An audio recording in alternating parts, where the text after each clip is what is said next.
Good morning, students. Today we will start our revision work, exercise questions, chapter 3rd. Previous time we have solved in-text question and book questions, chapter 3rd and 4th. Now we will start chapter 3rd, exercise questions. First question है 0.24 gram sample of compound of oxygen and boron was found by analysis to carbon 0.096 gram of carbon and 0.144 gram of oxygen. Calculate the percentage composition the compound by weight. यानी कि एक sample है 0.24 ग्राम का, उसमें contains है 0.96 ग्राम boron के and 0.144 gram oxygen के. हमें यहाँ पर परसेंटेज फाइंड आउट करनी है कि इसमें बोरॉन कितनी परसेंटेज में है और ऑक्सीजन कितनी परसेंटेज में है. ओके, तो इसके लिए बोरॉन एंड ऑक्सीजन कंपाउंड, तो इसमें बोरॉन प्लस ऑक्सीजन और इसमें जो कंपाउंड है 0.24 ग्राम है मिक्सचर दोनों का. इसमें से बोरॉन 0.96 ग्राम है एंड ऑक्सीजन 0.144 ग्राम है. सबसे पहले percentage composition of the compound for boron के लिए परसेंटेज हम फाइंड आउट करें तो 0.24 ग्राम में से 0.096 ग्राम बोरॉन है. इसके लिए हम मानते हैं कि टोटल जो कंपोजिशन है वो 100 ग्राम का है परसेंटेज के लिए.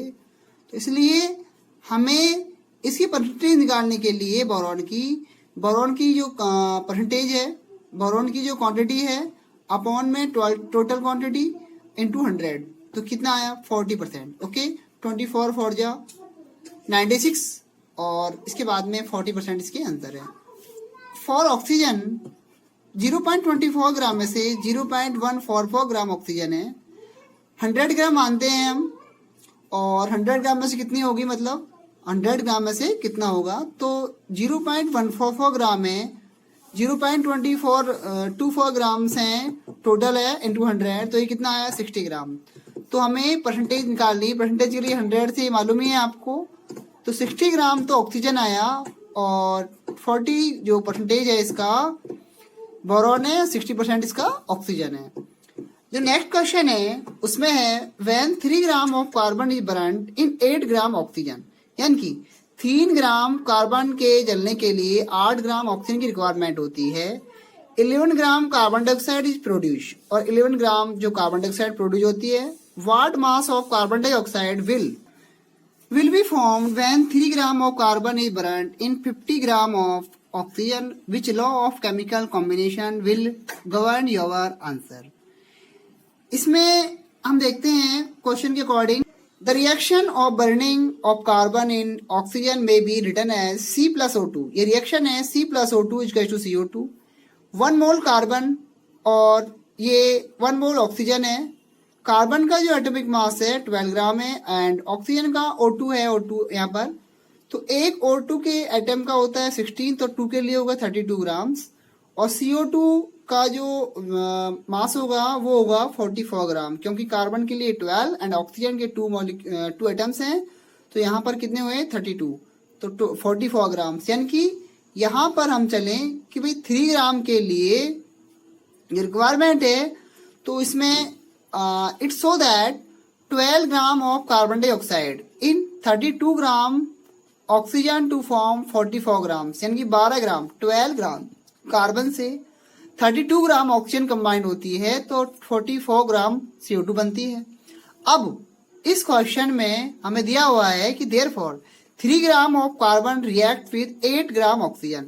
जब यहाँ पर ये 3 ग्राम कार्बन है रिएक्ट करता है 8 ग्राम से, यानी कि एक क्वांटिटी है 3 ग्राम कार्बन है और 8 ग्राम, यानी कि आप देखिए 3 4 जा 12 और 8 4 जा 32. आप वैसे देख लीजिए 4 टाइम्स हुआ, क्योंकि यहाँ पर 3 को 12 से डिवाइड करें, 12 को 3 से डिवाइड करें, 3 4 जा 12 और 8 ग्राम ऑक्सीजन है, 8 4 जा 32. तो यहाँ पर भी सेम ऐसे देख लीजिए आप, यहाँ भी 4 से डिवाइड करो तो कितने आएंगे 11 ग्राम्स आएंगे. ओके, क्योंकि यहाँ भी 4 टाइम्स है तो इसका 4 टाइम्स में 4 से डिवाइड करेंगे तो क्या आएंगे 11. तो देखिए carbon react 8 gram of oxygen to form 11 gram CO2, it is given that constitutively 11 gram of CO2 will be formed when 3 gram of carbon is burnt into 50 gram of oxygen consuming 8 gram of oxygen। यानी कि ये जो equation दिया हुआ है कि भाई तो CO2 कितनी है 11 ग्राम बनती है, तब वो कब 3 ग्राम इसमें कार्बन और इसमें से जो 8 ग्राम है वो कंज्यूम होता है। लेकिन हमने यहाँ पर जो क्वांटिटी ली हुई है उसकी ऑक्सीजन की यहाँ पर 50 ग्राम ली हुई है, तो रिमेनिंग रह जाएगी, क्योंकि रिक्वायरमेंट तो ओनली जो रिक्वायरमेंट है वो तो उतनी रहेगी आपकी। तो यहाँ पर 8 ग्राम रिक्वायरमेंट होगी, 50 ग्राम हमारे पास में है, जो एक्सेस है आप लेस कर दें उसको, तो leaving behind 50 minus 8 is equal to 42 gram of oxygen. The answer governs the law of constant proportion. यानी कि ये आंसर कहता है कि भाई जो क्वांटिटी है वो इक्वल रहती है, जितनी क्वांटिटी में कंबाइन करेगा वो क्वांटिटी उतनी रहेगी जो कि इसमें रिएक्शन के अकॉर्डिंग जो थी। पॉलीएटॉमिक आयंस हैं the ions which contains more than one atoms same kind और may be of different kind and behave as a single unit are called polyatomic ions, that is OH ion, SO4 ions and carbonate ions. Okay, इसके बाद में ये formulas हैं आपके, magnesium chloride है, calcium chloride है, copper nitrate है, aluminium chloride है एंड कैल्शियम कार्बोनेट है। आपको इनके लिए जो वैलेंसियां हैं वो अच्छे से लर्न करनी है, जो मैंने आपको बना के दी थी, और फिर आपको इजी रहेगा ये वाला।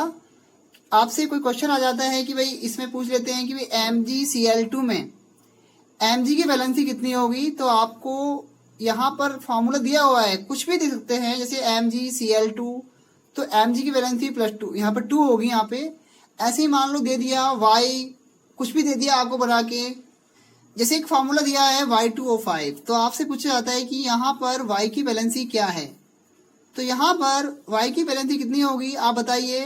Y की वैलेंसी 5 होगी। ओके, क्योंकि O की कितनी होगी 2 होगी, Y की कितनी होगी 5 होगी।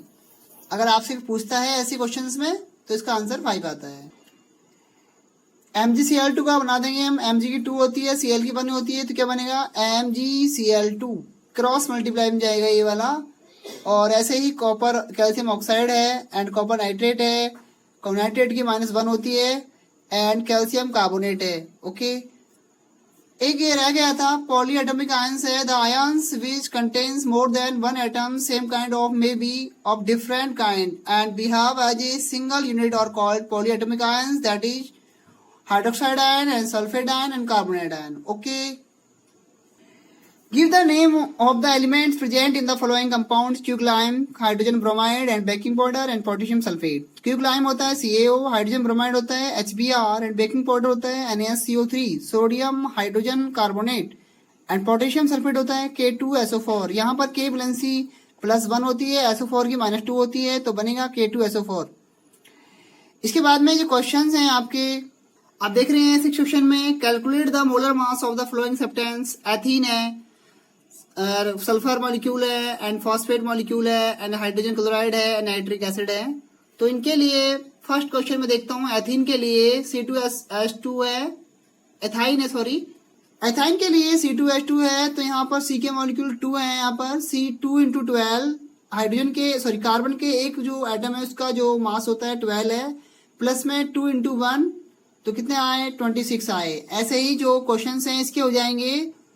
उसके बाद में क्वेश्चन नंबर 7 है, what is the mass of, question number 7 है, तो mass of 1 mole of nitrogen, 1 mole nitrogen का जो मास है वो है 14 ग्राम है।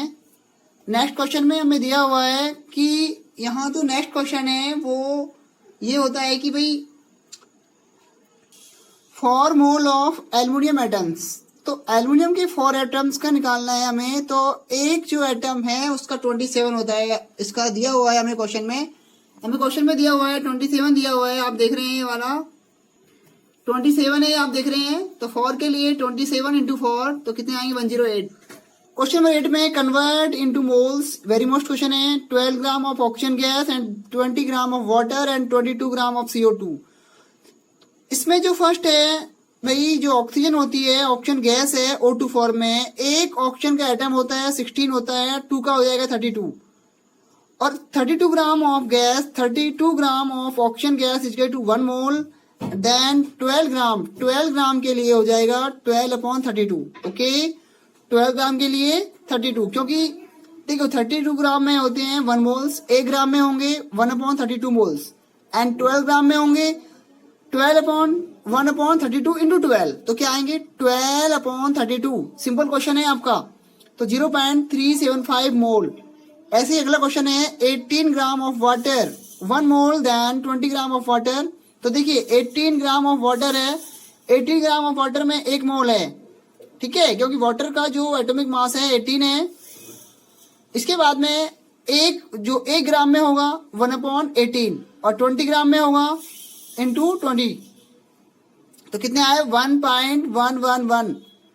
ढंग से देखना आप, 20 ग्राम ऑफ वाटर में 1 मोल है।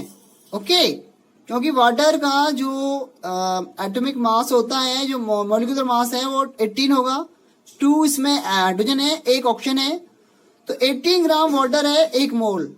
1 ग्राम के लिए 1/18 मोल और 20 ग्राम के लिए इंटू 20, तो कितना आया आपका 1.111 मोल। ओके, नेक्स्ट क्वेश्चन है what is the mass of 0.2 mole of oxygen atoms and 0.5 mole of water molecules.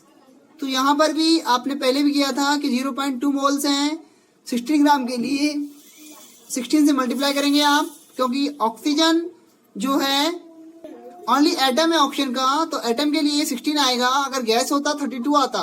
Okay, तो यहाँ पर 16 से मल्टीप्लाई करेंगे हम, तो कितने आ जाएंगे 3.2 ग्राम्स। ऐसे ही इसमें वाटर मॉलिक्यूल्स हैं, उनके लिए भी हम कर देंगे 0.5 मोल है ऑफ वाटर मॉलिक्यूल्स है। H2 का जो मॉलिक्यूलर मास है 18 है, तो इसका कितना आया 9 ग्राम्स। ओके, और क्वेश्चंस हैं, जैसे मान लो ये वाला क्वेश्चन है calculate the number of molecules of sulphur S8 present in the 60 gram of solid sulphur. तो 1 mole of solid sulphur S8, तो 8 का S8 दिया हुआ है, एक सल्फर के लिए होता है 32, S8 के लिए कितना होगा 32 इंटू 8, तो कितना है 256 ग्राम। 256 gram of solid sulphur contains 6.022 into 10⁻23 particles. तो 16 ग्राम में कितना होगा अब, तो देखिए 6.022 इंटू 10⁻23 अपॉन 256 इंटू 16, तो कितना आया 3.763 इंटू 10⁻23 मॉलिक्यूल्स। ओके, और क्वेश्चंस आपके मैं पहले करा चुका आपको। थैंक यू, और आपको बेस्ट ऑफ लक एग्जाम के लिए, यूनिट टेस्ट के लिए।